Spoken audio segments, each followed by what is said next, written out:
Just to give some background, domestic violence is a public safety and health crisis. It's rampant in the US.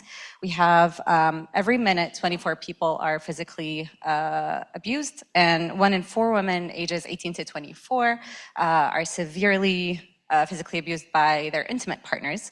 And it's higher among minoritized and immigrant communities, and that's because of different factors like the immigration status, economic stress, inaccessibility to services, sometimes language barriers. So there are certain factors that affect this community.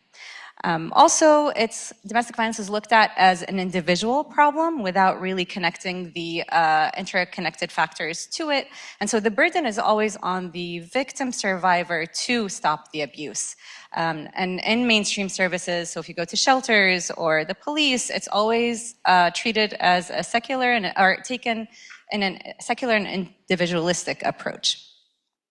And so I looked at the Muslim community in the US, and they face certain issues that are specific to this community. So the majority is immigrant and people of color, and so there's historic Islamophobia and systemic racism that happens. And so a common scenario that happens because domestic violence is connected to the criminal justice system, when survivors go to police centers or courts, they face gendered Islamophobia, discrimination, cultural inadequacy or language inadequacy, and they might face charges that weren't related to domestic violence to begin with. And so a common approach, because of this issue, they fear going to the system and reach out to their faith leaders who are not usually trained to handle domestic violence issues and don't have the resources that are sufficient to help. And so there usually are a lot of re-traumatization and re-victimization happens throughout this process of help seeking. And so what's been done, I looked at a lot of practitioner and social justice theories. Specifically today, I'm going to talk about restorative justice and transformative justice. And within HCI research, there's been a lot of work done, or a significant amount of work done about harm within minoritized communities. There is a call for non-secular design recently, and then there's significant literature about how to create trauma-informed computing technologies. And so I built on these lines of work by addressing the problem from a structural standpoint and including cultural elements that fit the community. All right, so this is a product of 2 studies. The first study was a participatory design study where I interviewed 23 stakeholders, domestic violence survivors, social workers who provided culturally competent services to Muslim survivors, and then faith leaders. And the second study was more exploratory, and so I followed the design as a mode of social inquiry. And that means that we design to understand a social phenomenon rather as, not as a product, right? And so it involved multiple stages. I first started by going through all of the artifacts and publications that these service providers were actually producing. And so knowledge from in the field that practitioners had laid out. And then I had focus groups with a lot of different groups. So again, the survivors, the service providers, and faith leaders, and then produced design concepts and evaluated those design concepts with experts in the field, and I'll talk about it a little bit more. All right, so I'll focus a little bit on the theoretical building. I looked at restorative justice and transformative justice to consider alternative ways of addressing harm. And so mainly, if you look on the left side here, restorative justice involves community members in identifying and addressing harm, and it promotes healing collectively away from the criminal justice system. And it's usually for incident-based harm where the victim and perpetrator do not really know each other, and it's focused on reparation. Now, transformative justice focuses on connecting violence to the underlying sociopolitical and economic structures. So it looks at the root cause of the problem and then tries to transfer or aims to transform and create autonomy-supportive communities. And the abolitionist view of transformative justice aims to create counter structures that are away from current systems. And so what I found with domestic violence is that it conflicts with the survivor's needs because we do need to recognize domestic violence as a civil rights issue. A lot of survivors want to involve law enforcement to help deter the perpetrator. But also the community-focused approach does not really acknowledge the harm that happens within community practices and norms. And so that was a little lacking with the restorative justice approach. And then replacing current systems is theoretically sound, but practically the criminal justice system is the one that's most developed when it comes to domestic violence services. And so a lot of, again, the survivors did want to reach out in certain instances. So we're still decentering victim survivors with these two models. And so what I tried to do is adapt tenets from these two approaches and add to it that we will work within current systems to help center survivors. So going back to that case study, with restorative justice, they're taking away the criminal justice system, just doing it within the community, while the transformative justice system wants to remove the system altogether and create counter structures. And what I was proposing is this approach where we can use both, but we also need to protect against the harm from the community and from the system. And here is where the healing structures come in place. So healing structures are aimed to provide non-punitive and survivor-centered interventions and hold communities accountable and promote institutional reform within current structures. And within practice and design, healing structures are established by implementing socio-technical mechanisms collectively that are and customized to meet survivors' needs and simultaneously executed. And I'll go through each one. So the first mechanism is survivor advocacy, and basically it's putting survivors' needs and choices and healing first. And that happens through empowering survivors through safety planning, trauma-informed care, and creating supportive spaces, and that goes under safety and empowerment.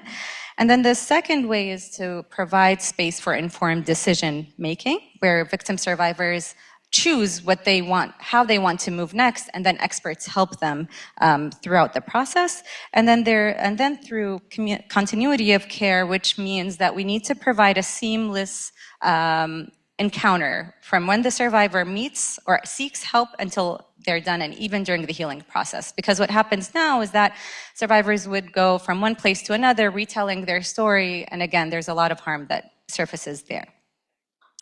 And then the second mechanism is community accountability. And we say community because it's not just the abuser who needs to be held accountable, but also community members who enable abuse, whether it could be the community leader itself or family members.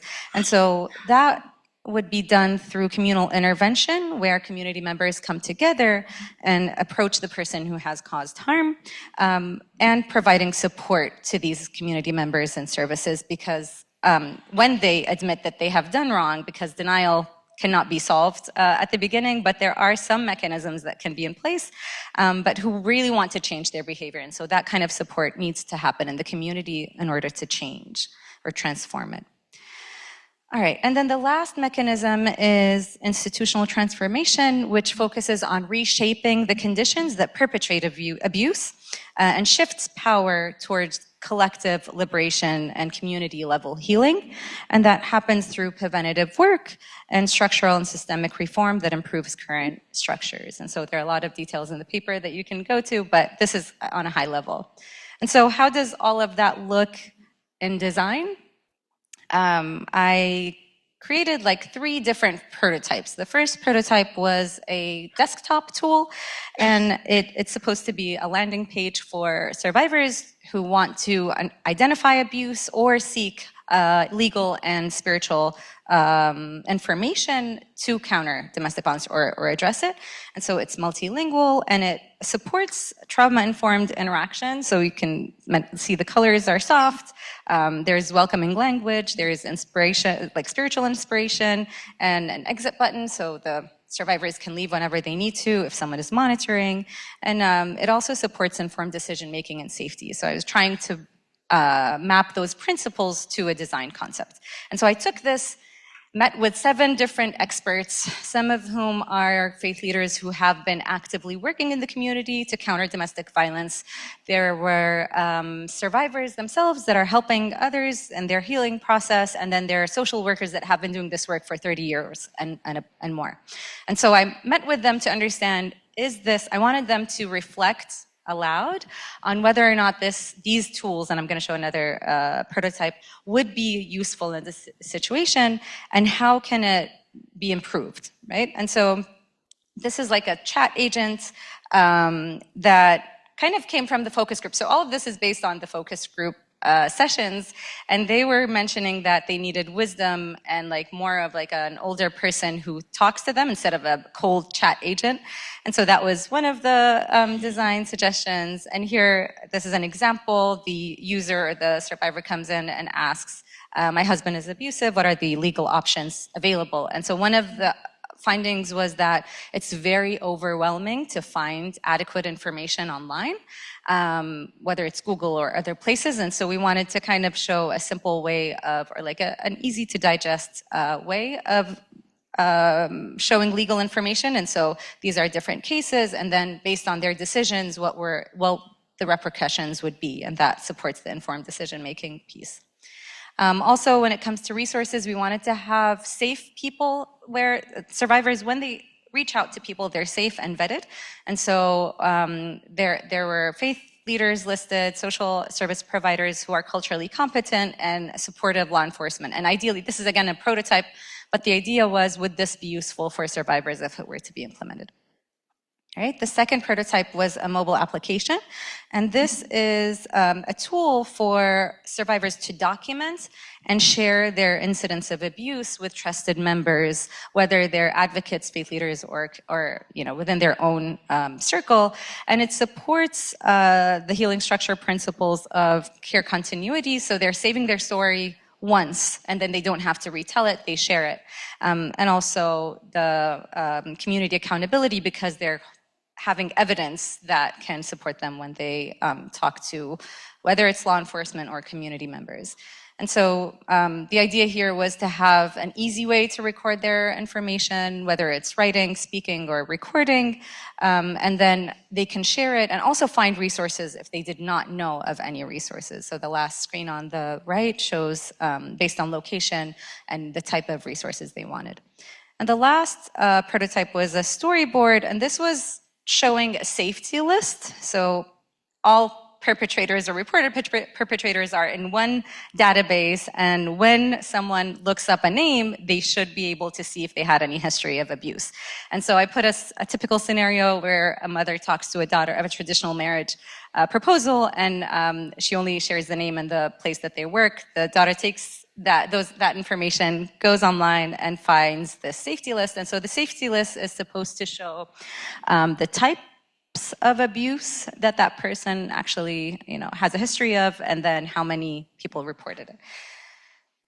All right, and so the expert evaluations were really helpful in understanding the feasibility of these technologies, the strengths and weaknesses of this approach, and they did surface tensions. There are a lot of good things, a lot of things that really worked well, but the tensions were more interesting for me to kind of finalize this theoretical framework. So one of the issues, for example, was that how can we ensure that the survivor is safe and not have the abuser use these as a way to further their techniques, right? Or if a leakage happens, how can we protect against that?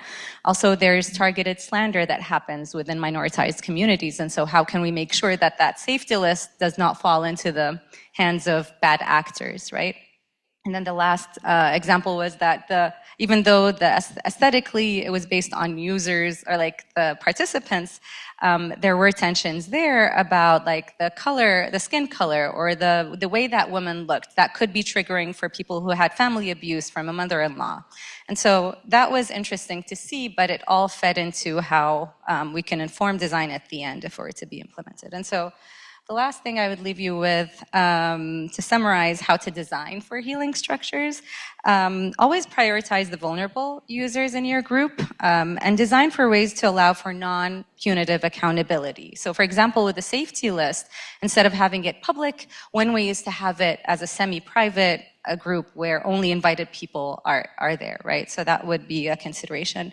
And also always build on community resilience. So find advocates, find community assets, whether they're people, places, or services or practices, and try to highlight that in your design.